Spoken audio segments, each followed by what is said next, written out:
silence me. But it exposed everything. I live in California, and at the time this story began, I was 8 months pregnant with my first child. My pregnancy was considered high risk. I had already spent weeks going back and forth between specialists, lab appointments, and late-night calls with nurses whenever a pain felt different. My doctors kept telling me to avoid stress. My name is Charlotte Hayes. I am 32 years old, and until the year my son was born, I believed I had a stable marriage, a careful financial plan, and a husband who would protect me when life became frightening. I was wrong about all three. I live in California, and at the time this story began, I was 8 months pregnant with my first child. My pregnancy was considered high risk. I had already spent weeks going back and forth between specialists, lab appointments, and late-night calls with nurses whenever a pain felt different. My doctors kept telling me to avoid stress. Then my husband created the most stressful day of my life. The day was supposed to be my baby shower. The backyard looked like something from a lifestyle magazine. White flowers curved over a huge arch beside the swimming pool. Pink balloons floated above tables covered in linen. There was a dessert station, a photographer, and even a small string quartet. Nearly 50 people were there. Everything looked beautiful. That was what made the betrayal feel even uglier. The most important gift on the table was not a stroller or baby clothes. It was a sealed envelope representing $23,000 I had set aside for delivery costs, emergency medical care, and the first weeks after the baby arrived.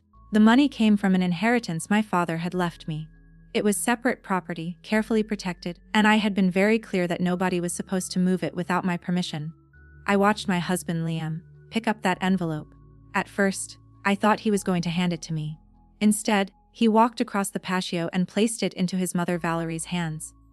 Valerie smiled like she had just won a prize. Finally, she said loudly enough for the people around us to hear, "Family money should stay with family."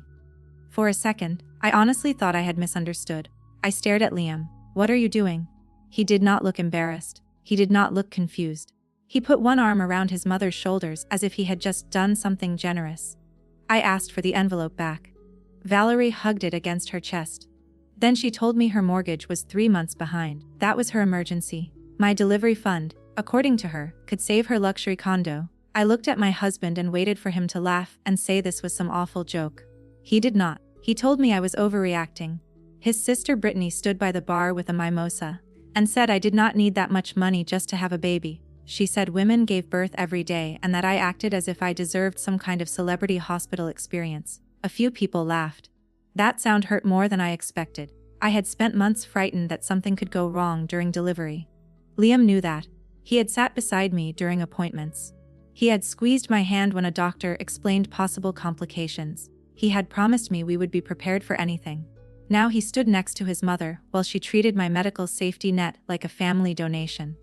I lowered my voice and told Liam the money was mine, protected by the trust my father created. His expression changed. Only for a moment, but I saw it, fear. That tiny reaction told me something important. He knew exactly what he had done. Valerie stepped closer and told me I thought too much for a pregnant woman. She said stress was bad for the baby, as if she were not the person causing it. I asked again for the envelope. Liam told me to stop embarrassing him. I said he was the one embarrassing himself.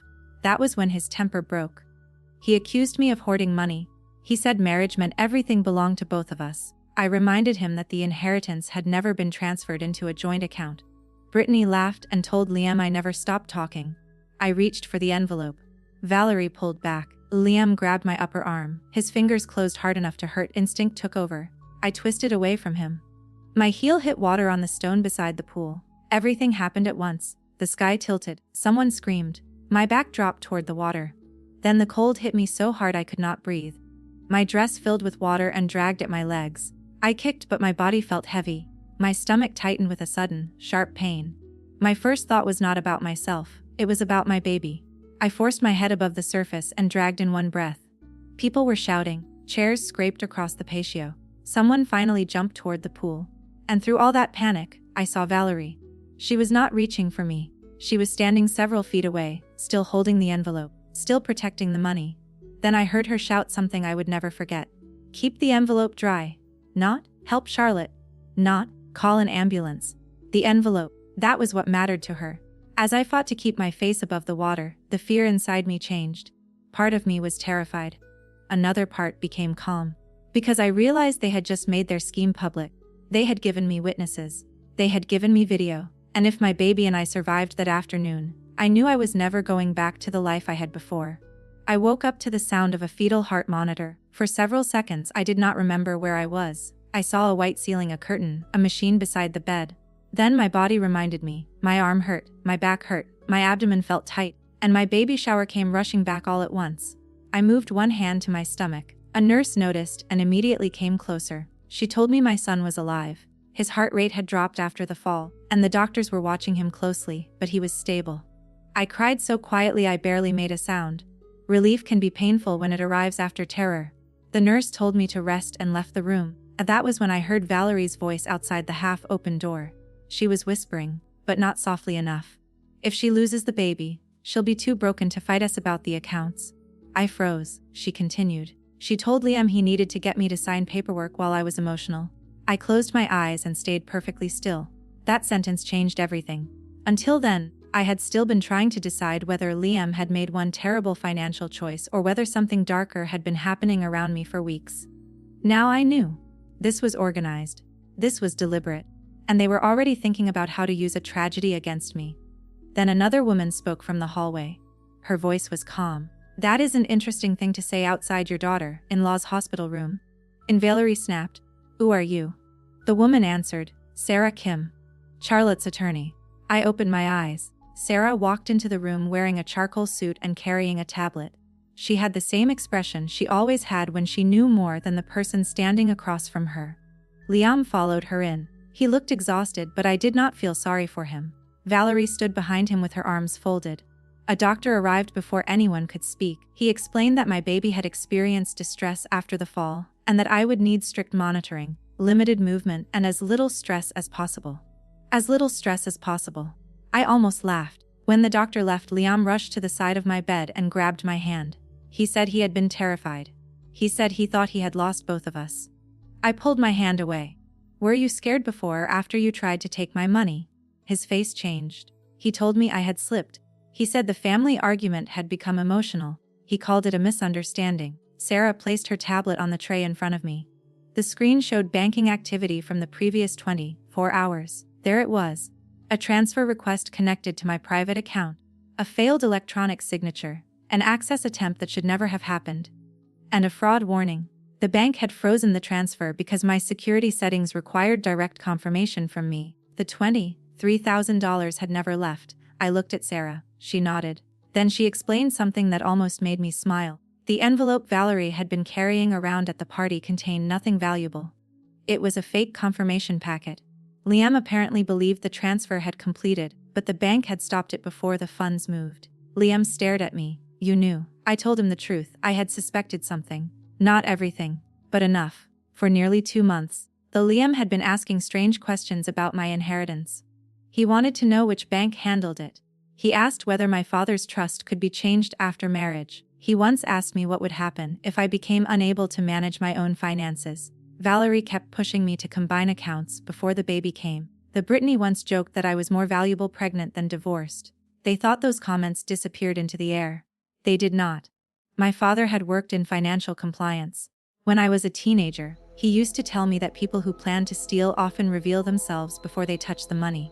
They ask questions, they test boundaries, they become impatient. So I had quietly changed my security settings. I added new authentication requirements. I hired Sarah. I documented unusual activity. And after I caught Liam going through papers in my home office at 2 in the morning, I installed security cameras. Liam looked shocked. Not guilty. Shocked. That told me even more. He was not sorry he had done it. He was angry that I had prepared for it.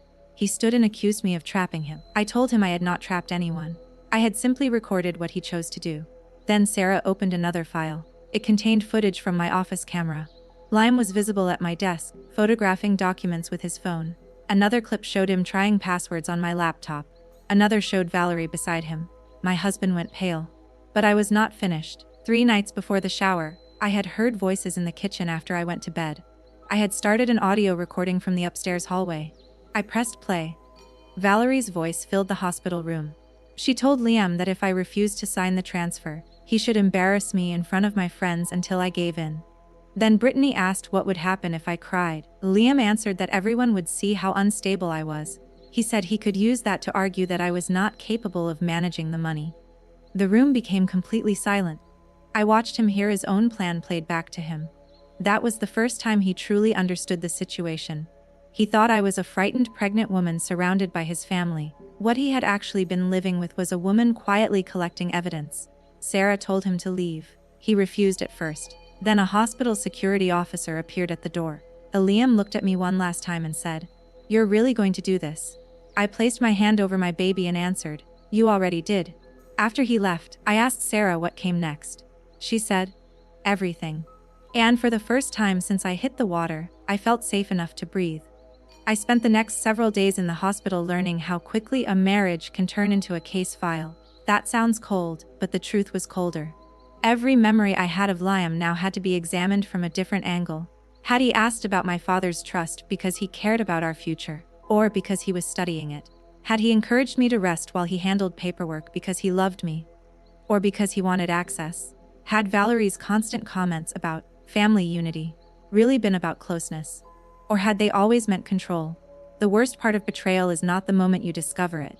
It is what happens afterward, when betrayal reaches backward and contaminates your memories. Sarah helped me focus on facts. She told me emotion could wait, evidence could not. We started with the party. The videographer had recorded nearly everything. The photographer had dozens of still images. Guests had taken phone videos. The backyard cameras captured multiple angles. Most importantly, the fall itself was visible. Liam grabbed my arm. I pulled away. My shoe slipped. I went into the pool. That mattered because he immediately began telling people I had simply lost my balance. But the video showed the pressure he created and the physical contact that came before the fall. Then we collected witness statements. At first, some guests were uncomfortable, that they did not want to get involved in a family dispute. Sarah asked them one simple question. If a pregnant woman had lost her baby in that pool, would you still call this a private family matter? After that, people started talking. One neighbor remembered Valerie saying earlier that afternoon that the shower would be a good time to settle Charlotte's attitude about money. A coworker heard Brittany joke that I would sign anything if enough people made me cry. One of Liam's cousins admitted that Liam had bragged months before that once the baby arrived, I would be too tired to watch every dollar. Each statement was small. Together, they formed a pattern. Then came the digital evidence. The bank provided a record of the attempted transfer. The security log showed access from a device connected to Liam. A copied signature file had been uploaded and rejected. There had also been several unsuccessful attempts to change notification settings. Sarah looked at me when she saw that. They weren't just trying to move the money, she said. They were trying to stop you from seeing it happen. That sentence made my skin crawl. I had imagined betrayal as something dramatic: lipstick on a collar, a secret message, a hidden second phone. I never imagined my husband sitting 6 feet away from me while I folded baby clothes, secretly planning to strip my account. When I was released from the hospital, I did not return to the house I shared with Liam. I went to the home my father had left me. The locks were changed before I arrived. A security company checked every window and door. Sarah arranged for communication with Liam to go through attorneys. He hated that. Within hours, he sent messages saying I was being extreme. Then he said he was sorry. Then he blamed Valerie. Then he blamed me. Then he said stress had made him act irrationally. Then he said I had always treated him like an outsider. I did not answer. People like Liam confuse access with forgiveness. The moment you stop giving them access, they start demanding explanations. 2 days later, a Valerie called from a number I did not recognize. I answered because I wanted to hear what she would say. She did not apologize. She told me I was destroying the family. I asked which family she meant. The one that watched me fall into a pool. The one that protected an envelope before protecting my baby. She said I was being dramatic. Then she made a mistake. She said, "You got what you wanted. The money is still yours." I recorded the call. I asked, "So you knew Liam tried to move it?" Silence. Then she hung up. Sarah was delighted. "Greedy people hate silence," she told me. They rushed to fill it. The next surprise came from Brittany. Her attorney contacted Sarah and suggested she might cooperate if we agreed not to pursue her business records. That told us Brittany was scared. Sarah refused the condition. Within 48 hours, we received a lawful request for records connected to her phone and business email. The messages were worse than I expected. In one thread, the Brittany called my baby shower the pressure cooker. In another, Valerie asked whether the guest list included enough people from my workplace to make me embarrassed. Liam replied, yes, she'll fold. I read that sentence 3 times. She'll fold. That was what my husband thought of me. Not his wife, not the mother of his child. A target. I did cry after reading it, but I cried alone, in the nursery my father's house had never used. I sat on the floor between unopened boxes and felt my son kick. Then I made myself a promise. I would not spend the rest of my life trying to understand why they thought I deserved this. I would spend my energy making sure they could never do it again. The hearing was scheduled for 3 weeks later. By then I was even more pregnant, more tired, and far less afraid. Liam had wanted me emotional. Instead, he had made me organized. The morning of the hearing, I wore a cream dress, flat shoes, and no jewelry except my father's watch. It did not fit around my wrist anymore because of the pregnancy swelling, so I kept it in my bag. I wanted it close. My father used to say that truth does not need to shout if the evidence is good. I repeated that to myself as I walked into court. Liam was already there with his attorney. Valerie sat behind him wearing pearls and a dark blazer, trying to look respectable. Brittany sat beside her. None of them looked at me for long. Sarah did. She gave me a small nod.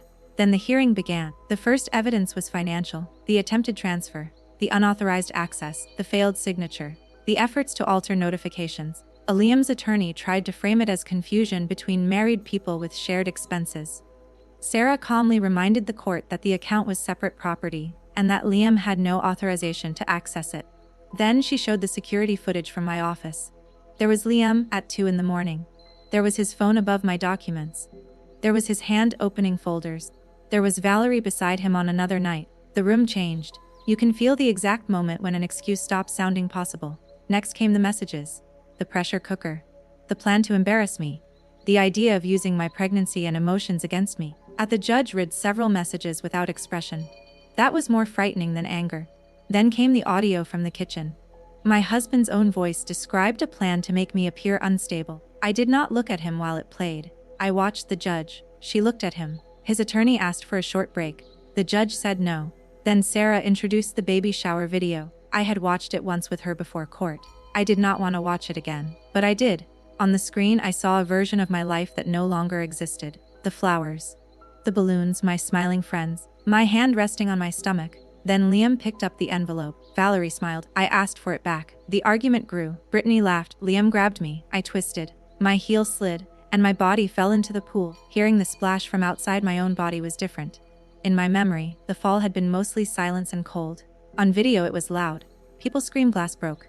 Someone shouted to call 911. Then came the moment that changed the entire room. Valerie's voice cut through everything. Keep the envelope dry. The judge looked up immediately. Sarah paused the video. For several seconds, nobody spoke. Then Liam's attorney tried to say people say irrational things during emergencies. Sarah asked to continue the video. It showed 2 guests entering the pool before Liam did. It showed Valerie stepping away from the water while holding the envelope. It showed Brittany standing near the bar, frozen. It showed Liam yelling for someone else to help me. That was the part I had not known. In the water, I had assumed he was trying to reach me. He was not.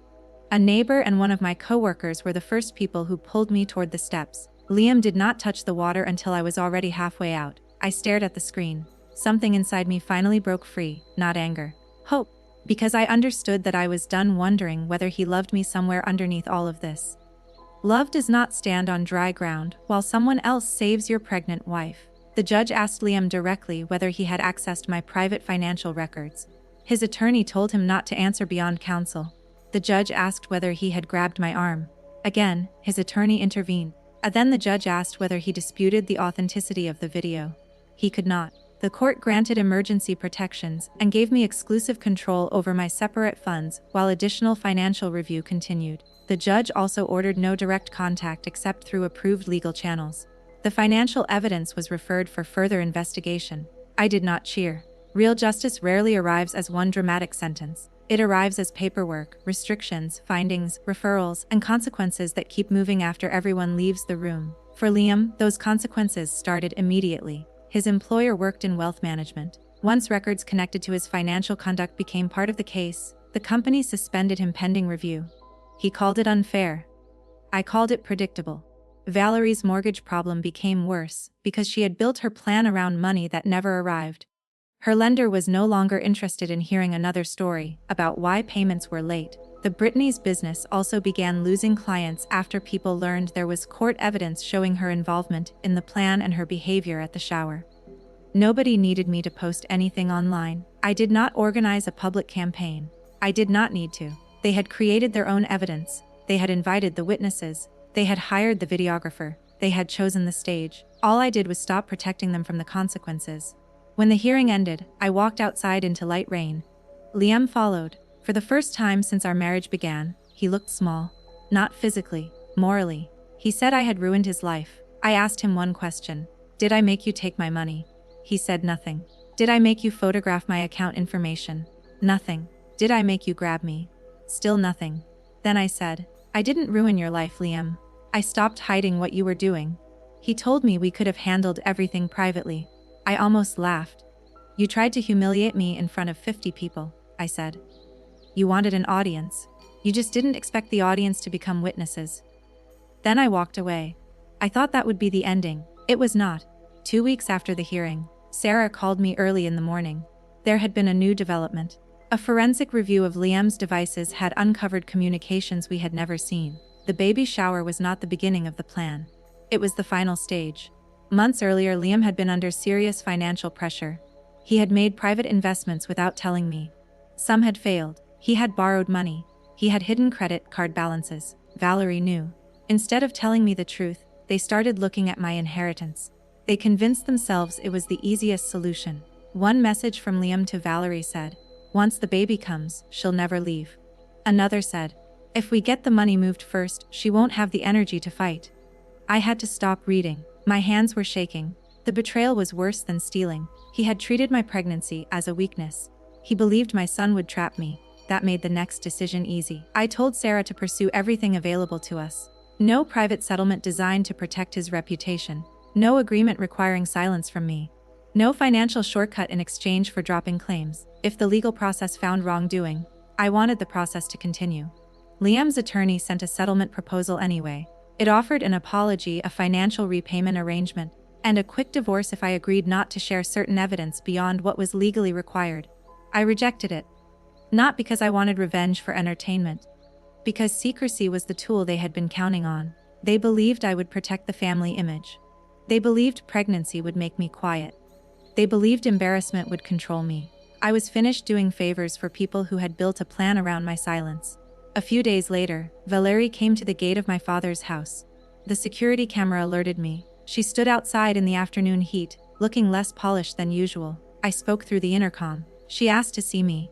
I said no. She asked to see the baby after he was born. I said that would be decided based on safety and legal advice. Then she started crying. I had never seen Valerie cry before. She said she had only been trying to save her home. I asked why saving her home required stealing from mine. She said Liam had promised the money was basically his because we were married. I asked why she had helped him search my office. She stopped crying. That was the answer. I ended the call. A month later, my son decided he was ready to arrive. I went into labor before sunrise. The drive to the hospital felt strangely peaceful. There was no Liam in the car. No Valerie calling. No one arguing about money. Just me, Sarah's emergency contact list, my sister beside me, and the knowledge that every important medical expense was covered, because the fund they tried to steal was still mine. Labor was long. It was exhausting. There were moments when I was afraid, but fear is different when the people around you are helping you instead of using it. When my son finally cried, I cried too. I named him Adrian. I held him against my chest and stared at his tiny face. For months, Liam's family had treated him like leverage. To me, he was never leverage. He was a life. A person. A future. That difference mattered. After Adrian was born, the divorce process continued. The financial review found enough evidence to support serious allegations of unauthorized access and attempted financial misconduct. Some consequences were civil. Some involved employment and further investigation. The final details took time, but the direction was clear. Liam lost his position at the wealth management firm. The company could not keep someone whose personal conduct raised questions about unauthorized access to protected financial information. Valerie eventually lost the condo she had tried to save with my delivery fund. I did not celebrate that. But I did not rescue her either. For years, she had confused rescue with entitlement. This time, she had to face the result of her own choices. Brittany's event planning business suffered as well. Her clients were not comfortable trusting major life events to someone whose messages and behavior had become part of a very ugly court record. Again, I did not call her clients. I did not need to. Truth travels on its own once people stop burying it. Liam tried contacting me through mutual friends. He wanted photographs of Adrian. He wanted updates. He wanted me to remember the good years. That phrase made me angry at first. Then it made me sad. There had been good moments. That was what made everything harder. A villain is easy to leave when he behaves like a villain every day. But Liam had been kind sometimes, funny sometimes, supportive sometimes. That did not erase what he chose to do when greed and pressure exposed his character. I eventually understood that loving the version of someone you remember does not require trusting the version standing in front of you now. Months passed. My father's house changed. The empty upstairs room became Adrian's nursery. The garden I had ignored for years became a place where I walked with him in the evenings. I slept better. I laughed again. I also became more careful, not paranoid. Careful, there is a difference. I learned that boundaries do not destroy healthy relationships. They expose unhealthy ones. The more peaceful my life became, the more I understood the real revenge. It was not Valerie losing the condo. It was not Liam losing his job. It was not Brittany losing clients. The real revenge was that they had planned to make me dependent, frightened, and isolated. Instead, I became free. 6 months after the baby shower, I returned to the house where it had happened. Not because I wanted to relive the worst day of my life. I went because the property was being cleared as part of the final separation process, and there were a few personal things I wanted to collect. The pool was covered. The flower arch was gone. The patio looked ordinary. That surprised me. Trauma can make a place feel mythic in your memory. You expect the ground to look damaged forever, but stone dries. Water becomes still. Furniture gets moved. Life continues. I stood near the place where my heel had slipped and looked at the pool cover. For a moment I could hear it again. The splash, the screams. Valerie shouting about the envelope. Then I heard Adrian making a tiny noise from his stroller. I turned toward him, and the past lost its grip. That afternoon helped me understand the story differently. For a long time, I thought the turning point was when Liam handed his mother the envelope. Then I thought it was when he grabbed my arm. Later I thought it was the hospital. When I heard Valerie discussing my grief like a financial opportunity. But none of those moments was the real turning point. The real turning point was the moment I stopped asking whether I could save my marriage and started asking whether I could save myself. That question changed everything. The final divorce agreement gave me full control of my separate inheritance and protected the money intended for Adrian's care. Contact arrangements and safety restrictions followed the court's orders and legal advice. The remaining financial issues were handled through attorneys. I did not get a perfect ending. The perfect endings are for stories that do not have paperwork, sleepless newborn nights, therapy appointments, and legal bills. What I got was better. I got a truthful ending. Liam eventually sent me a letter. He apologized. He said he had allowed fear, debt, and his mother's influence to turn him into someone he did not recognize. Maybe that was true. He also said he hoped one day I would forgive him. I did not answer. Forgiveness is not a debt. Nobody gets to create the deadline for your healing. I do not spend my days hating him. That would give him too much space in a life he no longer controls. But I also do not pretend what happened was small. A man who claims to love you does not secretly access your financial records. He does not plan to humiliate you. He does not grab you while you are 8 months pregnant. He does not stand dry beside a pool while strangers pull you out. I can accept that those things happened without letting them define every day that comes after. Adrian is healthy now. He is loud, curious, and determined. He loves the garden. He laughs when leaves move in the wind. Sometimes I sit with him in the room that used to feel too large and lonely, and I think about my father. My father left me money, yes.